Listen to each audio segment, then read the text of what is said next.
What's up, everybody? Welcome to today's episode. I am Dura, the classic Olympian competitor, and I will be giving my review on the Olympia itself that I actually competed in, which is pretty crazy because I never really thought that I would be back on the stage 7 years after my retirement. So let's get right into it. Today, we are going to be doing the classic physique review with the top 5. We're starting with the 5th place, Jose. Now, mind you, aside from the fact that I was there, sitting pretty close in the audience, I was also backstage and on stage with these guys, watching them battle head to head. So I was seeing the whole thing up close as well. Jose versus Niall. Personally, I had Niall 4th instead of 5th, and I had Jose 5th instead of 4th. And the reason why is as follows. Now, let's get something very clear out of the way. Jose was much harder, much drier.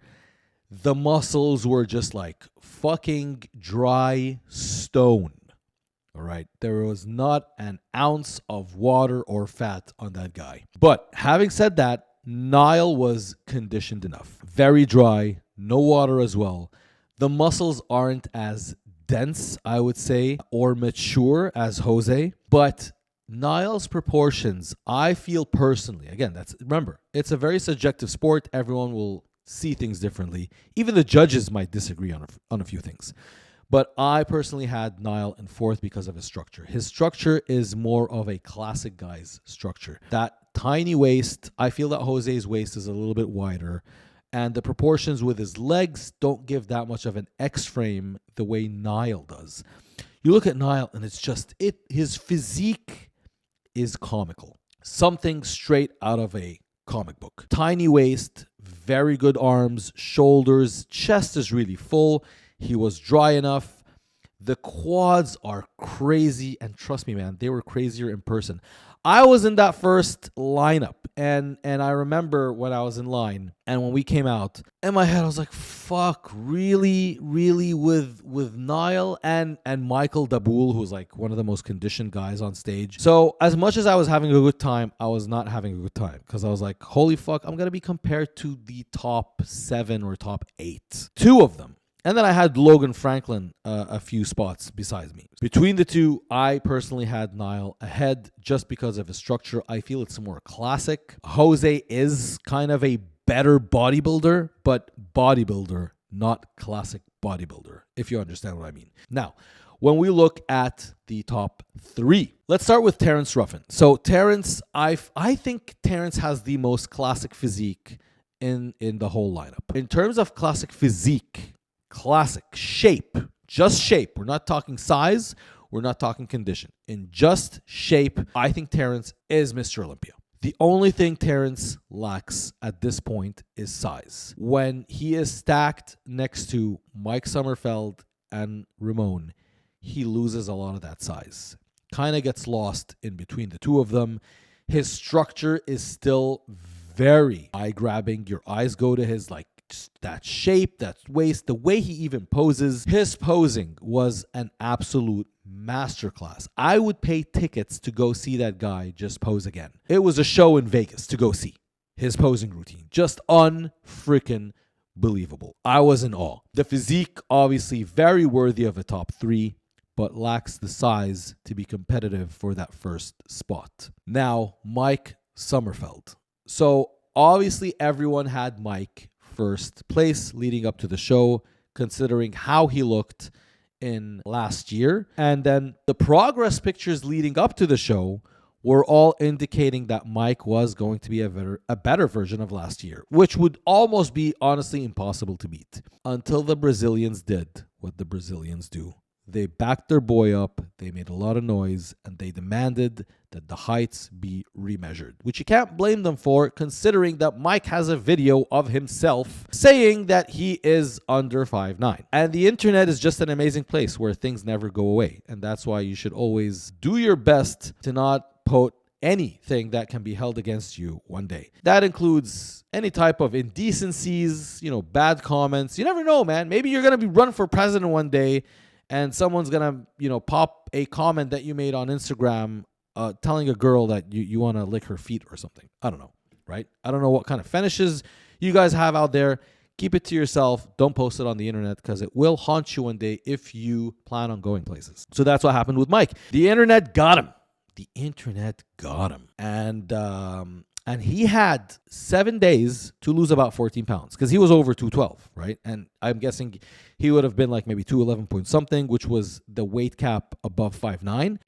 So we managed to go down more than 14 pounds in a few days to make weight 204 this morning in order to make the weight to compete on Saturday. But I can tell you for a fact, I'm going to be 5'9" next show. So he had to lose the 14 pounds. And as an IFBB Olympian, I'm telling you, you will not have time to regain that intramuscular water lost. And the level of depletion in the glycogen stores in the muscles that you have to do in order to lose 14 pounds when you are already bone dry, 7 days out of weigh-ins, you are not going to recover that in 48 hours. And if you attempt to recover that, you are going to have to eat so much food that you will be bloated on stage. And you know you can't have that in the classic division. Okay, waste is everything. When you compare the pictures of last year and this year, Mike is smaller. The upper body is less dense, it's less wide. The legs are a tiny bit smaller. Because of that X shape that he had that was so exaggerated was no longer there. And I think that's what gave Ramon the edge. Ramon was obviously polished top to bottom. Condition, 100%. Water, 0. Flow, 100%. Everything just flowed so nicely. The posing has improved a lot. Remember, Ramon was always shaking in the previous years. None of that. Posed gracefully, posed with confidence, and to be very frank, I think everyone wanted to see Ramon win. Personally, I think he is a much better ambassador for the sport. He's just overall much loved. He has that very humble personality. I think it's a good athlete to have the torch passed to after Chris Bumstead. Chris Bumstead's personality is just huge shoes to fill in terms of just niceness. The guy is so lovable, so humble, so kind. And these are quality traits that are very difficult to come by. And you can't fake them. You can try and fake them. And I feel like some of the athletes do try and fake it. But you just can't. It shows. And it comes off as odd. And yeah, and I think Ramon's humbleness, especially from, the background that he's from, comes from complete poverty. Seeing him win and seeing him get that trophy was so endearing, to be honest. It was such a heartfelt moment. And watching it live with the Guns N' Roses soundtrack, November Rain, it was honestly a cinematic moment. Very happy for the guy. Very well deserved. And that's my review for the classic division at the Olympia from an Olympian. Are there any Olympians this year that are doing the Olympia reviews? No, there are not. So give me credit for that and just go subscribe. That's all I want. You don't have to buy my programs that are on discount for the Olympia. Get a program, a diet plan, a workout plan, and a supplement plan. And they're all customized based on the form that you fill. And no, it's not an app. There's no AI. I do it myself manually. The only problem is that it takes 3 weeks to make.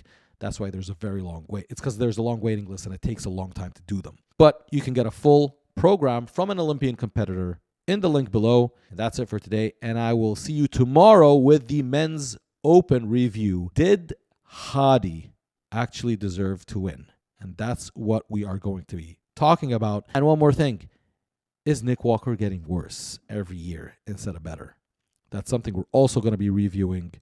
And should he actually have placed 5th or should he have placed 8th? Subscribe and find out, and we'll see you tomorrow.